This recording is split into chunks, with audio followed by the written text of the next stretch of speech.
భారత communist party ఆధ్వర్యంలో మరి ఈరోజు రేపు 2 రోజుల పాటు కర్నూలు రైల్వే స్టేషన్ ముందు మరి కర్నూలు నగరం నుండి విజయవాడకి ఇంటర్సిటీ రైలు రోజు నడపాలని చెప్పి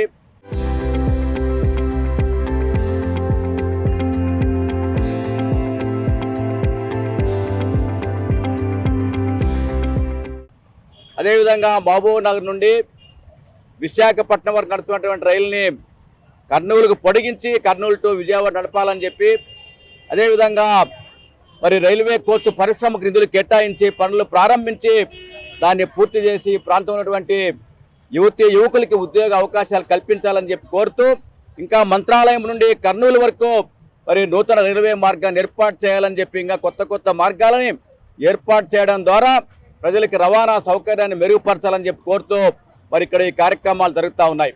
ఇప్పటికే ఒక వారం రోజుల నుండి దశల వారీగా మరి సంతకాల సేకరణ నిర్వహించి ఆందోళన కార్యక్రమం నిర్వహిస్తూ ఈ కార్యక్రమాలకు శ్రీకారం చుట్టాం. ముఖ్యంగా మరి ఆంధ్ర రాష్ట్ర తొలి రాజధాని కర్నూలు నగరం నుండి మరి ఖచ్చితంగా విజయవాడ కావచ్చు, విశాఖపట్నం కావచ్చు, ముంబై కావచ్చు, ఈ దేశంలో ఉన్నటువంటి అన్ని ప్రాంతాలకి రైలు నడపాల్సిన అవసరం ఉంది.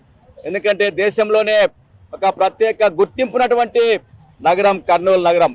ఈ ప్రాంతం నుంచి ముఖ్యమంత్రులు, ప్రధానమంత్రులు, రాష్ట్రపతుల్ని అందించినటువంటి నేల కర్నూలు నగరం. ఇలాంటి ముఖ్యమైనటువంటి నగరాన్ని మరి ఈరోజు ఈ రాష్ట్ర కేంద్ర పాలకులు విస్మరిస్తూ నిర్లక్ష్యానికి గురి చేస్తూ ఉన్నారు. ఇది ఏమాత్రం సమంజసం కాదు. ఇప్పటికైనా కర్నూలు నగర అభివృద్ధిని దృష్టిలో పెట్టుకొని ఈ ప్రాంత ప్రజానికానికి మరి సౌకర్యాన్ని దృష్టిలో పెట్టుకొని తక్షణమే ప్రతిరోజు కర్నూలు టు విజయవాడ, విజయవాడ టు కర్నూలు రైలు నడపాలి, విశాఖపట్నం నడపాలి, నూతన రైల్వే మార్గాలు ఏర్పాటు చేయాలి. ఇవి చేయడానికి పూనుకోవాలని చెప్పి డిమాండ్ చేస్తూ ఉన్నాం.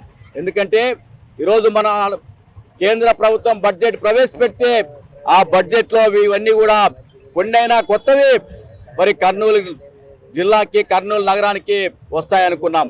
కానీ ఆ బడ్జెట్లో ఎటువంటి మరి నూతన రైలు నడపడానికి కానీ కోచ్ పరిశ్రమకు కానీ నిధులు కేటాయించకపోవడం అనేది చాలా బాధాకరము. ఈ ఉమ్మడి కర్నూలు జిల్లా నుండి కర్నూలు ఎంపీలుగా ఉన్నటువంటి వాళ్ళు పార్లమెంట్ సభ్యులు గలం విప్పాలి, వినిపించాలి, వీటిని సాధించడానికి పూనుకోవాలని చెప్పి ఆ పద్ధతుల్లో కమ్యూనిస్ట్ పార్టీ రాబోయే కాలంలో రాష్ట్ర ప్రభుత్వం మీద, కేంద్ర ప్రభుత్వం మీద, రైల్వే శాఖ మంత్రి దృష్టికి కూడా వీటన్నిటిని తీసుకుపోతామని చెప్పి ఈ సందర్భంగా తెలియజేస్తా ఉన్నాం. Local to global news at your finger tips. మీ చేతిలో ఒక ఆయుధం. Download raw TV app. Media legend Ravi Prakash is back.